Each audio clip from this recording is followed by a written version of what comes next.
Ce cher monsieur Dubois, l'ami de la famille, pensait me broyer avec les rouages de sa propre administration à la mairie de Rouen. Quelle ironie de le voir se prendre les pieds dans le tapis de ses règlements idiots. Et moi, savourer chaque instant de sa déconfiture. Justice fut rendue, et avec la manière. Tout a commencé il y a quelques années. J'avais déniché un petit local pour mon atelier de poterie, niché dans une aile désaffectée de l'ancien entrepôt municipal de la rue de la Verrerie. C'était Monsieur Dubois, alors chef de service à la mairie et ami de mes parents depuis toujours, qui m'avait aidé à l'obtenir pour une somme modique. Il m'avait promis un soutien sans faille si je le remettais en état. J'y ai cru. J'y ai investi toutes mes économies et des mois de travail acharné. Les murs ont été refaits à la chaux. J'ai fait couler un sol en béton ciré magnifique, installé de nouvelles fenêtres à double vitrage et aménagé un petit coin sanitaire impeccable.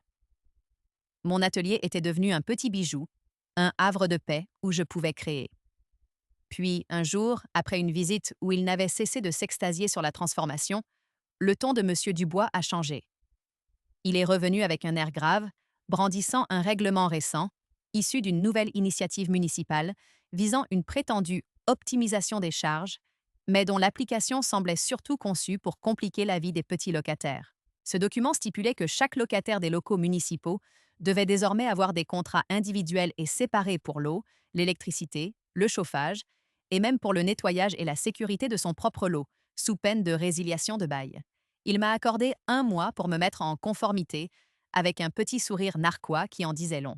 Il était persuadé que je n'y arriverais jamais dans les temps, ou que les coûts engendrés me forceraient à abandonner mon atelier si joliment rénové. J'ai compris plus tard, par une indiscrétion, qu'il lorgnait sur mon espace pour y caser un de ses protégés.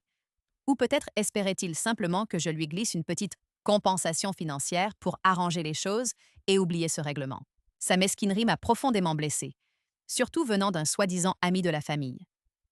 Un mois, c'était court, très court, mais sa tentative de me nuire avait ravivé ma combativité. J'ai donc retroussé mes manches.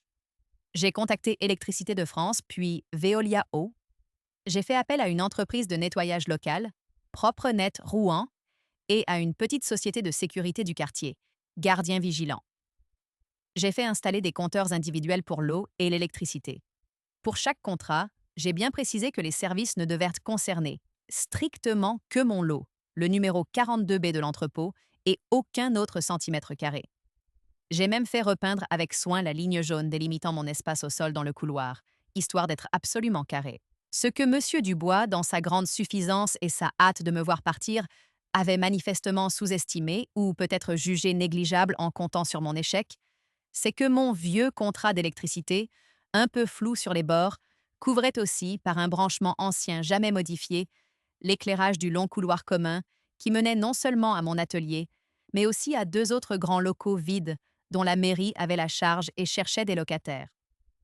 De plus, ma femme de ménage, une perle nommée Fatima, à qui je glissais un petit supplément pour son dévouement, donnait souvent un coup de balai énergique dans ce couloir parce que, disait-elle, ça faisait plus propre pour accueillir mes clients. Et l'angle de ma caméra de sécurité, avant que je ne la repositionne très précisément pour ne filmer que ma porte, couvrait aussi une partie de la cour intérieure mal éclairée, un souci de moins pour la surveillance générale du bâtiment municipal. Dans les semaines qui suivirent la mise en place de mes nouveaux contrats individuels, les effets se sont fait sentir.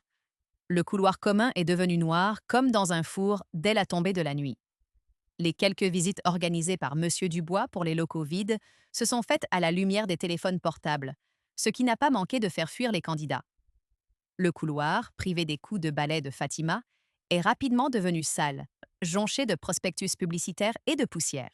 Puis, cerise sur le gâteau, il y a eu une tentative d'effraction dans la cour intérieure, juste dans l'angle mort que ma caméra ne couvrait plus.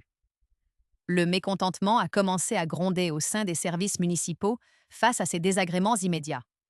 Lorsque, quelques semaines plus tard, les factures d'électricité de la mairie pour les parties communes de l'entrepôt ont grimpé en flèche, le compteur général enregistrant soudainement la consommation réelle du couloir et des autres zones non attribuées, la coupe fut pleine. Le scandale a éclaté lorsque le Courrier Cauchois, notre journal local bien connu pour ne pas avoir sa langue dans sa poche, alerté par des plaintes anonymes de fonctionnaires excédés par la dégradation des conditions et l'augmentation des charges, a publié un article cinglant sur la gestion calamiteuse des locaux municipaux de la rue de la Verrerie. Monsieur Dubois a été convoqué d'urgence par ses supérieurs hiérarchiques. Il a bien tenté de me faire porter le chapeau, d'insinuer que j'avais agi par malveillance. Mais j'avais tous mes documents, tous mes contrats signés, toutes les lettres recommandées, prouvant noir sur blanc que je n'avais fait que suivre à la lettre, et avec un zèle exemplaire, ses propres règlements.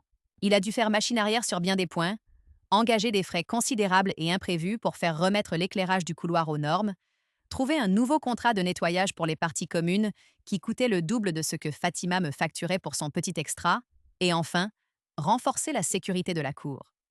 Sa réputation en a pris un sacré coup au sein de la mairie.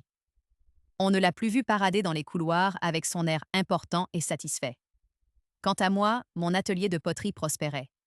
Mes charges étaient désormais claires, nettes et précises, et j'avais retrouvé la paix pour travailler. J'ai appris une chose précieuse de cette mésaventure. Parfois, la meilleure façon de se défendre contre la bureaucratie stupide ou mal intentionnée, c'est de l'appliquer avec une rigueur quasi militaire. Comme on dit chez nous, on récolte toujours ce que l'on sème. Et ce jour-là, M. Dubois, qui avait semé le vent de la mesquinerie, a récolté une petite tempête administrative et financière bien méritée.